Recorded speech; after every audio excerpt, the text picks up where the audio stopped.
Ito na po ang binalatan natin na saging na saba. Pagkatapos po nito ay hiniwa natin sa maliliit na hiwa. Yung isang piraso ata ay mga 5 na hiwa. Yung kulay dilaw po dyan ay yung harina na nilagyan ko po ng egg yellow, pinaghalo po sa saging. So pagkatapos nyan po ay tuhugin ang saging sa isang stick, pwedeng 4 na piraso. 4 na piraso po ang nilagay natin. Yan, 4 na piraso. So, magugas naman po tayo ng kamay dyan bago natin gawin yan. Ayan na po siya sa isang stick, 4 na piraso. Pagkatapos nyan ay ilulog natin sa breadcrumbs. I-coat po natin siya ng breadcrumbs para maging crispy siya kapag naluto.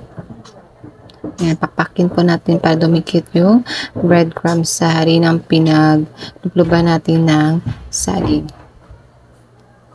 At kapag ready na, tapos na yung lahat na tuhugin at lagyan na po ng breadcrumbs, ay isasala na po natin yan at lulutuin. Magpainit po tayo ng mantika.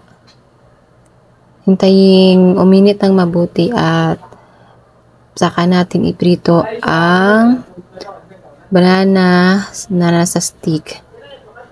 Ayan. Ingat-ingat lang po ang kamay, baka po mapaso tayo.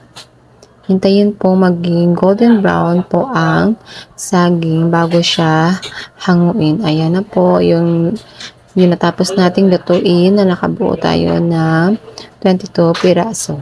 Maraming salamat!